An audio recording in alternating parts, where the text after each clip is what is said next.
Hello, friends. Welcome to the Career Guru podcast. I am your host, Steve Yanovsky. What a glorious day it is to start your path in a new career. Doors are opening here at the Boston Career Institute even as we speak. And I'm here holding the key for you. So tune in, stay sharp, and enjoy yourself. This is going to be great. Hashtag Let's Career Up. Hello, everybody. Welcome to the third installment of the Career Guru podcast. I am your all-knowing, all-sensing, all-loving career guru, coming to you live from the BCI studios. I'd like to introduce my two guests today. They're very special guests that I have today, who also happen to serve in the dual capacity as my daughters. My oldest daughter, Miriam, and my youngest daughter, Sara. They have very, very compelling stories to tell, which I'd love to share with you with their assistance. And so without further ado, I would like to introduce to you my daughters, Miriam and Sara. Say hello. Hello.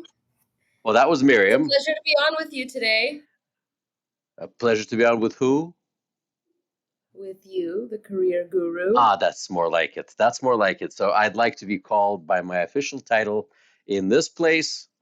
I am the career guru. And where's Sara? Here. Hello. Oh, very nice. Very nice. Well, and so I'm going to set the stage to make sure that people understand why it is that you're here today.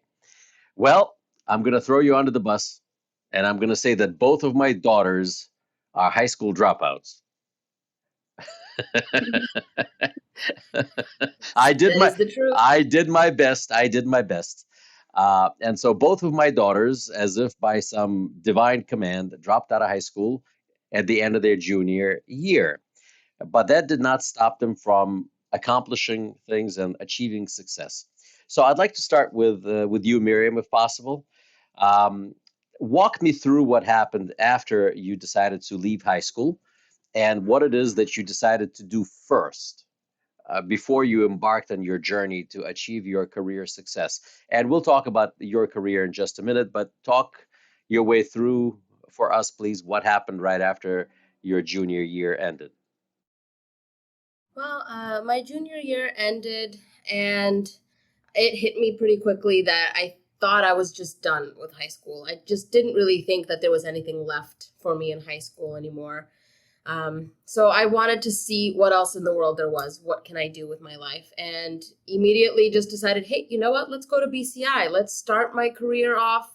Let's do something good, something that will actually make me some money.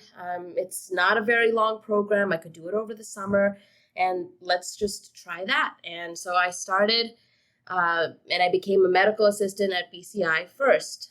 It took me about half of the summer to do. And all the while, I was also taking prerequisite courses in college at the same time. Northeastern University, I was taking some night school classes at the same time. I went to some classes at Boston University. And once I was done with that, I started applying to nursing school and started going to nursing school in the fall, actually. Okay. The fall of actually next year, of the following year. We did miss a little step, though. I'd like to take us back a little bit that after junior year, even BCI wouldn't necessarily take you on as a student until you got your high school equivalency.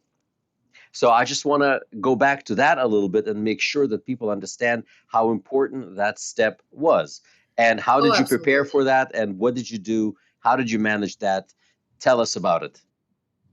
Well, I was actually a little nervous about the GED. I didn't really know what to expect, but I got myself a book, the big book of everything that you're going to need to know for the GED test, and went section by section. I believe it had 5 different sections to study. There was the math, the science, the language arts, the history, and one section at a time I went and studied all of this stuff. And each test was actually, there was 5 different tests, and you would have to study for each test separately and take them separately. So once I studied a particular section, I took the corresponding test. And I actually did that summer. So the summer after finishing junior year, I actually went right away into GED, and that took me like a summer to do. So, if I understand you correctly, you did it by yourself. You just bought a book, followed the guidance in the book, and then when you were finished with the book, you applied for one of these tests for high set or GED, whatever they call these things nowadays, high school equivalency. And then you went and you passed. Am I correct in that assumption? Yep, Okay. that was all. All right. How about you, Sarah? How did you do? You did about the same thing. You also decided not to pursue your high school diploma in the school that you were attending. And after grade 11, you gave your father an ultimatum and your mother a heart attack. And you said, I'm not going back to school. So, did you fish out a big book somewhere too and did the high school equivalency on your own as well? I did. I purchased a very big textbook with all the information that you needed to know to pass the GED exam. And I scheduled 2 tests at a time and passed all of them. There were 4 tests, and I took 2 tests at a time and passed them all. Was it hard to study? Would you say that just about anyone can do it, or are you something special like that, and that you were able to absorb the book and just pass the test? Um, I think that it is definitely something everybody can do. It is not an easy thing. If you're studying on your own, like I did with a book, and without a teacher or any assistance of any kind, it is very difficult to really organize yourself and sit yourself down and say, I have to study and I have to complete all of this. But if you push yourself hard enough, anybody can do it. I'm not the greatest studier myself, but I think if I was able to do it, anybody is really able to do it. It's Okay, pretty all simple. right, that's good. So you were able to knock that out of the way pretty quickly. And what was the biggest motivating factor for you? Was it threats from your father, or was it something that you felt that you needed to do so you could move forward with your life? Um, Maybe a little bit of both. Maybe a little bit of both. The pressure from people around me was definitely very good, very motivating. But I also did put a lot of pressure on myself and knew that this was something that I needed to get out of the way very quickly and knock out. And it wasn't really a choice because there isn't much you can do without a high school diploma or diploma equivalent. So I knew that I had to get it done. And that was a very, very big motivator to just make me sit down and study and finish everything. All right, great. Miriam, you were also self-motivated to do this, right? What was the biggest force behind making sure that you stayed focused on your GED? Well, I will say this much. As much as I was a high school dropout, I didn't really think about myself that way. I always wanted to go to a graduation. I always wanted to accomplish something in life. And like I said, I didn't really want to waste a lot of time, which is why I went to BCI pretty quickly after getting my GED test. But as far as motivation, I knew that I wanted to go to college. I knew that I wanted to graduate, and I knew I wanted to be somebody. So the quicker and the faster I can get this out of the way, the sooner I'll be able to jump onto the track and further my education and move closer to my career. So I picked up the book as soon as I came back from my summer program, and I just started to study and made sure that I got it done fast so that I can move forward in life. And yeah, like Sarah said, it is not the easiest thing in the world if you're not the most motivated, or if you're not able to, educate yourself in a sense. If you're not good at learning without a teacher's instruction, it's not the easiest. But I do think that depending on how you learn, you can always adjust the way that you teach yourself, and that's the beauty of taking a GED test or a high set diploma. You have to find what works for you and do it, and you'll actually learn something about yourself in the process. So I think, yeah, it wasn't easy, but I did it pretty quickly, I must say. So it was yeah, I think anyone can do it if they set their mind to it, for sure. So it was your drive to succeed further, that you wanted to accomplish things. Let's say that high school may not have been the most optimal environment and you made a choice. I like what you said about not looking at yourself as a high school dropout. Um, I like the fact that you looked at this is more of a finishing high school early, should I say.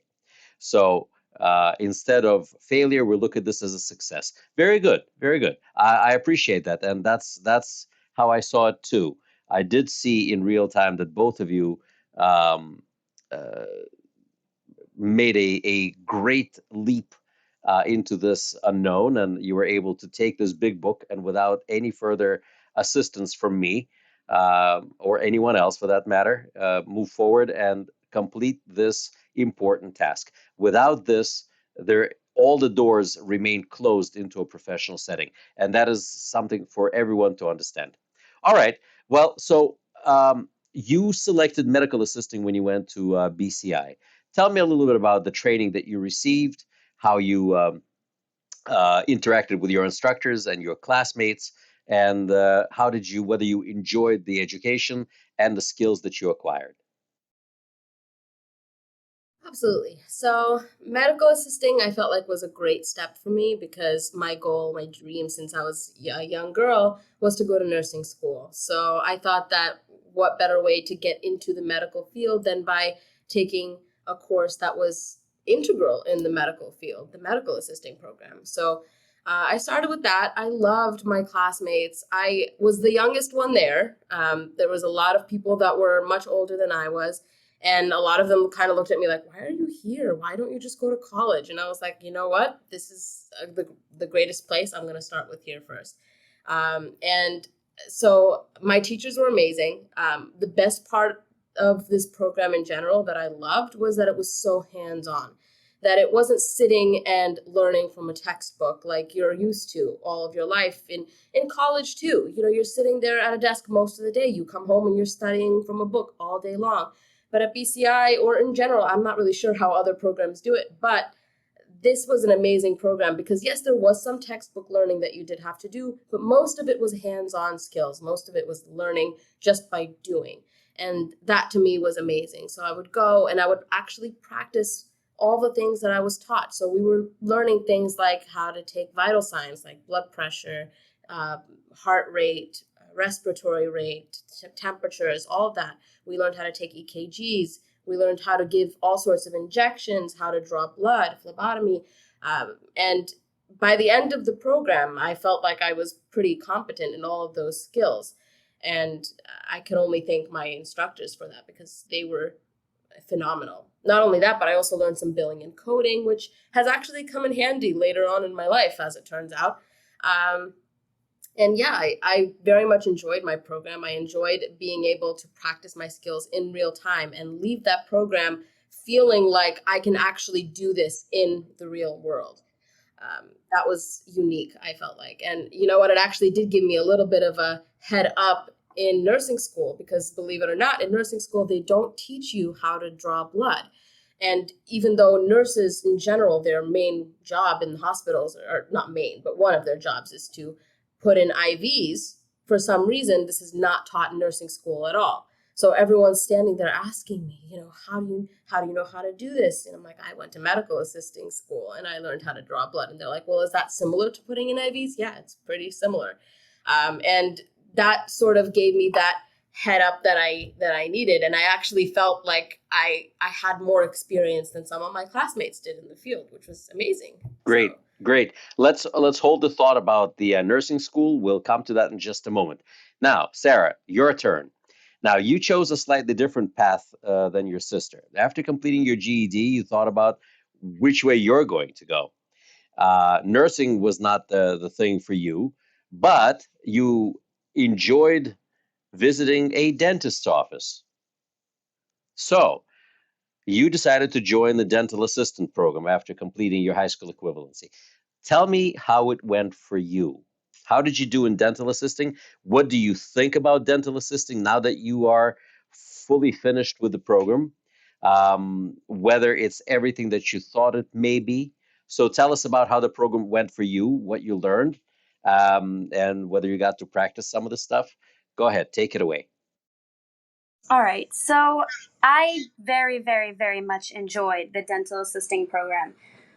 For many of the same reasons why Miriam enjoyed the medical assisting program, it was very hands-on, and you practiced a lot of things on your classmates, and it was just an incredible experience to do that. It was a little bit scary in the beginning. I have never done anything like this before, and I was a little nervous getting into it. However, the teacher, Miss Gomez, was absolutely incredible, and she really, really guided you through everything you needed to do. And I learned a lot, things that I I never knew that I'd be able to do. I never thought I'd be able to do things like taking an X-ray, impressions, making a temporary crown, cementing crowns, etc. Um, she really walked you through it and helped you, and um, it was very good. I learned a lot, and I very much enjoyed it. You mentioned things like temporary crowns and so on and so forth. What about dental x-rays? You did that too? Yes, How was that? it was good.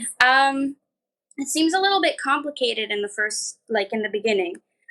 But the more you practice, the easier it gets. And as you go through your internship and you repeat it and repeat it and repeat it, it gets easier and easier. So it's a little bit intimidating in the beginning, but once you practice it, which you get the opportunity to do several times, it becomes so simple, so easy. Very good. What is your long-term plan for dentistry? I know today is a happy day for you. You got yourself your certificate from BCI. Your next step will be to apply for a professional license. You will actually have a professional license, which is a big deal, which will allow you to practice dental assisting in Massachusetts. So you'll be able to apply with that certificate to the state to get that particular credential, which is a big deal. Without this credential, you can't work in a dental office or make the money that dental assistants make today, which are pretty extraordinary, if I do say so myself. So, what is your plan for the future? So my plan for the future is to, first of all, just continue in the dental assisting field just for the very beginning. And I think while I'm working as an assistant, I would like to go to school and learn to practice hygiene. So, dental hygiene, correct? Mm-hmm. Okay, so dental hygiene will take you about 2 years worth of education. You can go to a 4 year program, but you can also do this in 2 years. And so you can expect when you finish that particular program, and ready for this, stand by everyone. Dental hygienists make between $45 and $55 an hour straight out of school in the Commonwealth of Massachusetts, if you're listening to us in Massachusetts. Uh, Everything differs state by state, but here in the Northeast region, dental hygienists make a good amount of money, and their job is extremely satisfying and wonderful. They bring a lot of good to the people. Um, you feel wonderful when you leave the hygienist. Not that your teeth are clean, but you feel great about yourself. So that's wonderful. Miriam, back to you. So now Sarah is 18 years old and she's already getting this done. And her hope in the next few years to finalize the dental hygiene licensure. We're looking forward to your success. Now, you mentioned earlier that you want to be you always wanted to be a nurse, a registered nurse. Um, and you mentioned to us that you already went to nursing school. So you became a dental assistant, and then, and at the same time, while you were in dental assisting school, you also managed to take some prerequisites at Northeastern University. Tell us a little bit about the prerequisites that you had to take, why you chose Northeastern, because I know you and I went to a community college first, but decided against going there and went to Northeastern University to get your prerequisites. Talk us through your journey through admissions into nursing school and then your studies in the program and then passing the exam? All right. Well, medical assisting, like I said, did not take very long. It took me about the summer. And like you said, all the while I was doing some prerequisite classes in Northeastern and some in BU.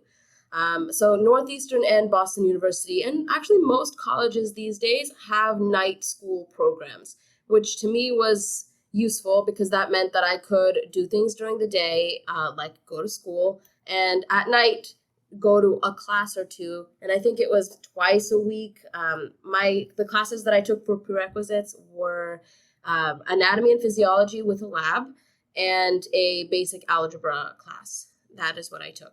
So algebra actually was all online, and I chose it for that reason because that gave me the freedom to do most of this from home.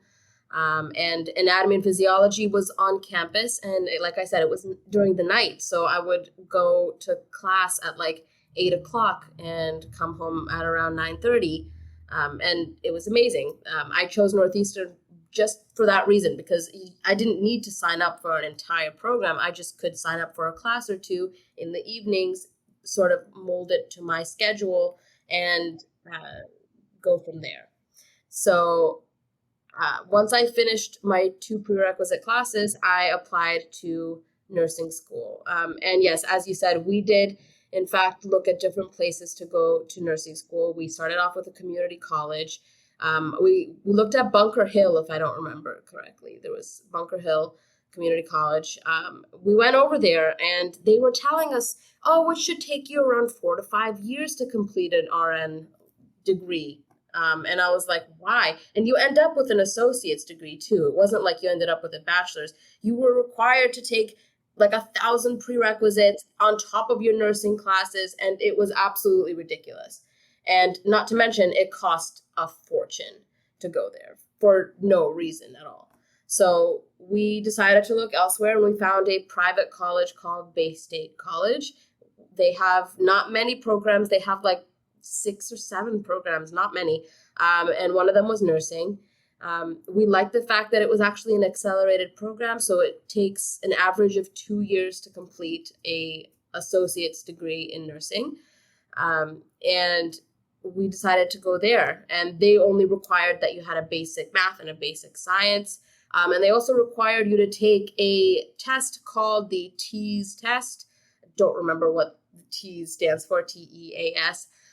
But it's like an entry exam, which I'm not going to lie to you, I had to take twice because the first time I clearly did not put enough effort into passing that test.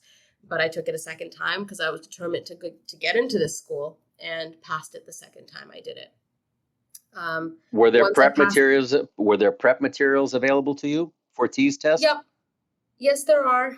So the biggest mistake that I made the first time was I actually got a knockoff brand version of the book to study. I got like, the book, English for Dummies or something like that. I got the same thing, but for the TEAS test, figuring, oh, it's going to give me all the basic things that I need, and I'm just going to do that. Turns out I was wrong because I sat down at that test and I'm looking at the questions and I'm like, I don't remember ever seeing this in the study materials.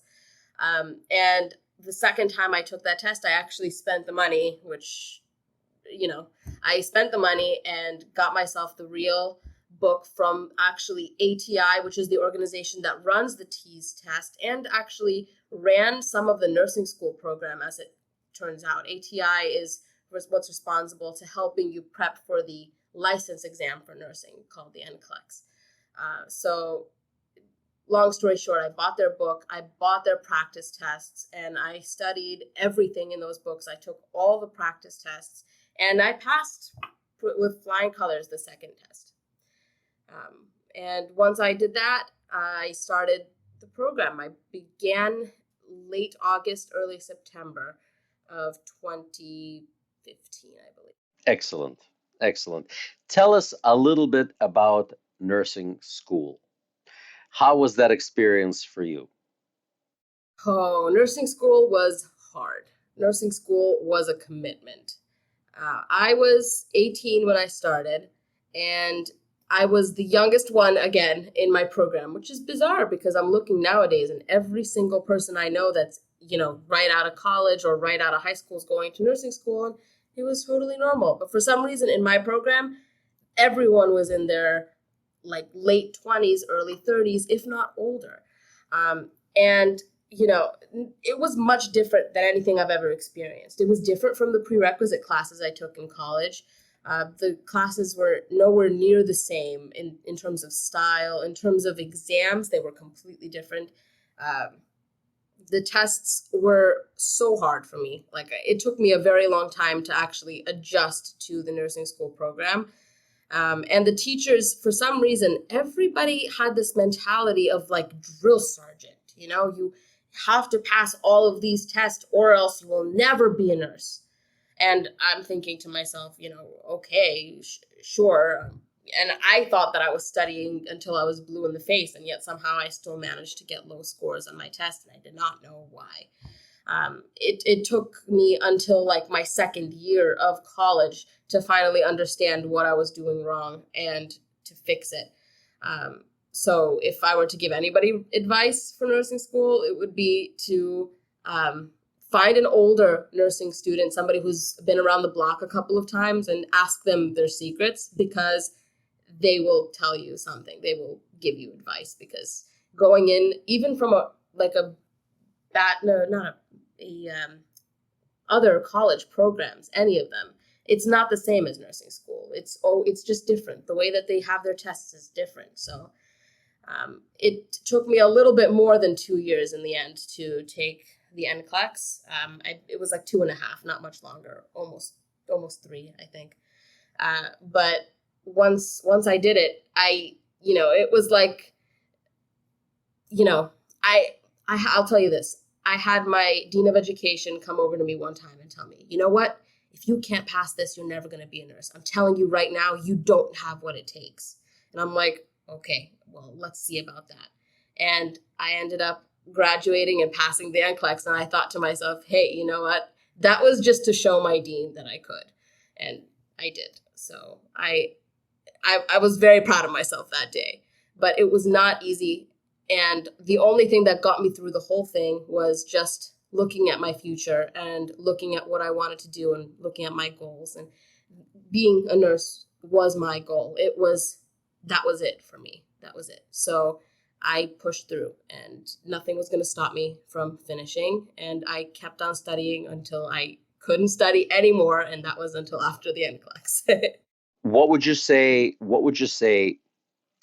Well, actually, I just want to recap what you said. You said find someone older, an older nurse who's been around, an older nursing student, and see if they can help you out. I want to put it in a slightly different term. Find yourself a mentor. And I'm going to add something to this. Make sure you have a solid support structure within the family, within your friends, within the group of people that you're with. Surround yourselves with people who will provide you support and guidance, and say, you can do it, you can do it. Don't be down on yourself. Get up and do it. Don't sweat it. Just get it done. Am I correct in that? Absolutely. And be prepared to dedicate just about everything to nursing school. Okay. In the end, was it worth it? Absolutely. So at the present time, you work for BCI as a clinical instructor, and you're working as a registered nurse.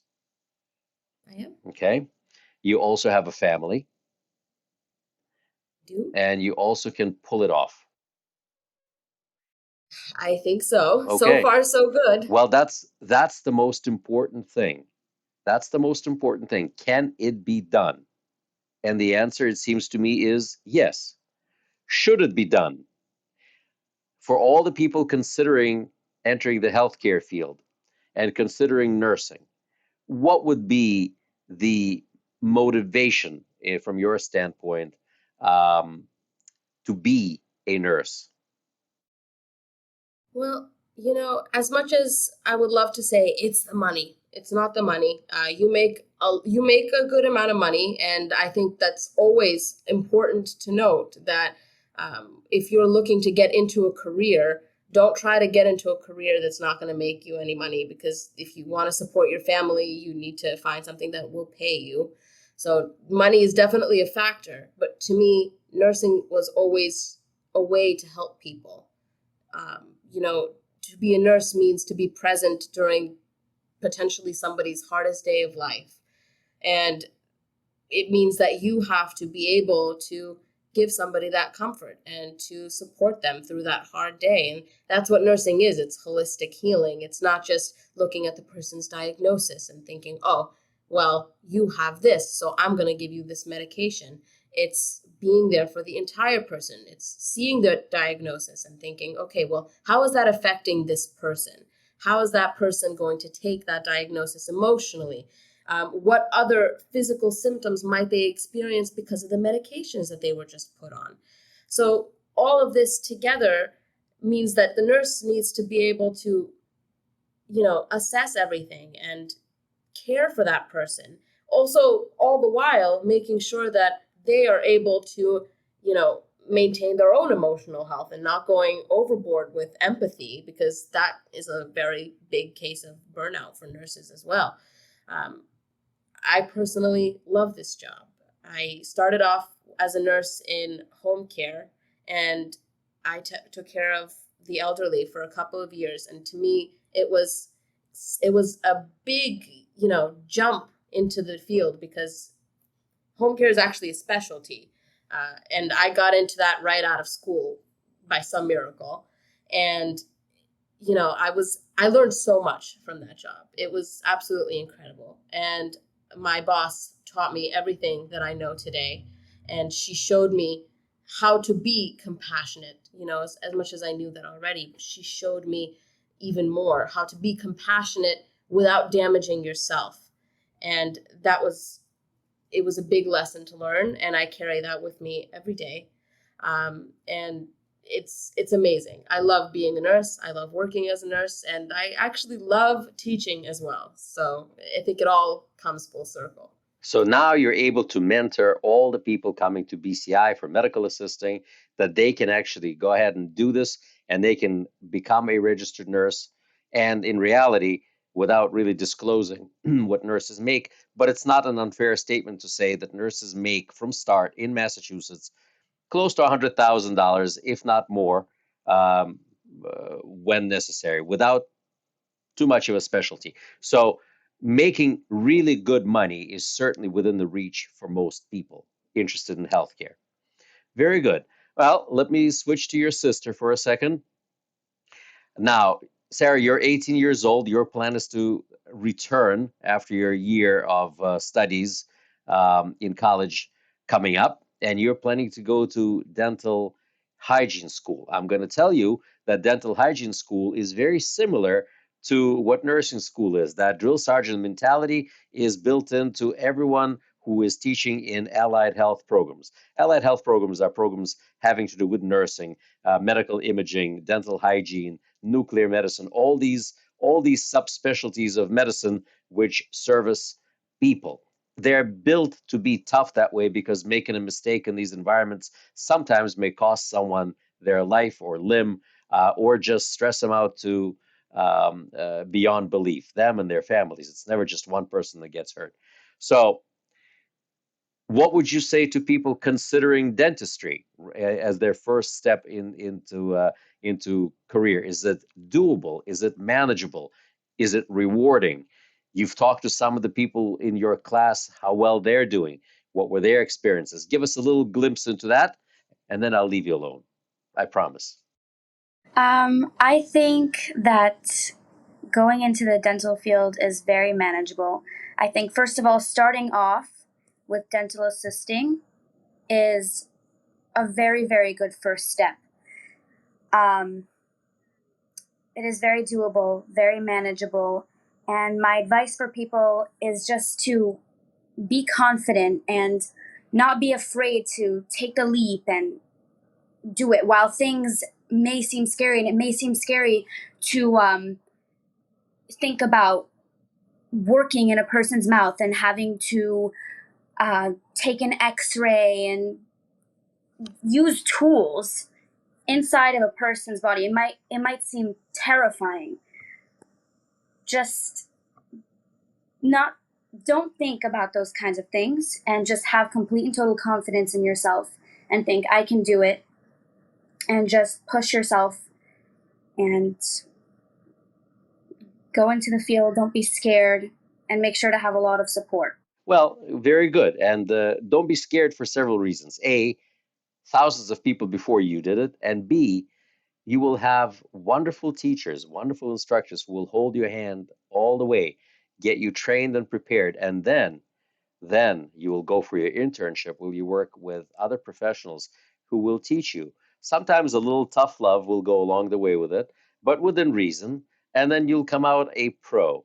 And then even after this rapid program in BCI, which will not take you more than 6 months to complete from start to finish, after that, you're able to command a fantastic salary of somewhere around $50,000 a year. That means that you'll be making around 25 bucks an hour after about 6 months in school and training hands-on. And today, in most cases, most of our dental assistants get hired out straight from their internship while they're still in their internship. Well, my dear friends, I think this brings us to a close. Any parting words of wisdom? Be brave. That's my closing statement. I think that, I've seen so many different people in nursing school. One of my friends from school was in the military. She was a single mother.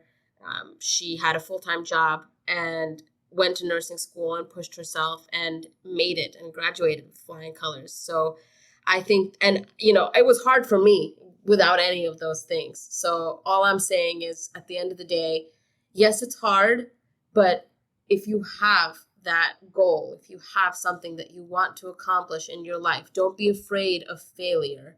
Go in and put everything that you have into this, and know that at the end of the day, your goal is a career, and your goal is to potentially take care of a family and make money to support them, or whatever your goal is in life.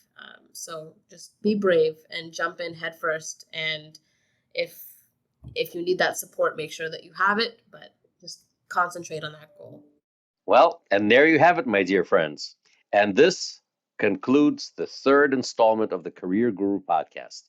I wish you all much success. Find yourself a mentor, find yourself a guru. Well, you have one here in me, so you can always reach out.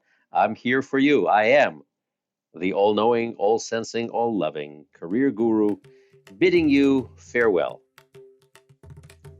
Well, friends and aspiring career gurus, this was fun. Thank you for tuning in. I feel enlightened, I feel empowered, and I hope you do too. And I'm feeling grateful that we spent time together. For more information about Boston Career Institute, please visit our website at www.bostoncareer.org. Boston Career Institute has 3 campuses in Brookline, Malden, and Lowell, Massachusetts. You can call our toll-free number at 888-383-6058. For questions, comments, and/or other information about our podcast, email bcipodcast@bostoncareer.org. The Career Guru podcast is available on Apple Podcasts, Spotify, Anchor FM, iHeartRadio, TuneIn Radio, Podbay FM, and of course YouTube, or wherever you stream your podcasts. I'm looking forward to seeing you all soon. All the best to you. My name is Sara Yanovsky. I am the Career Guru. May God bless you. #Let's Career Up.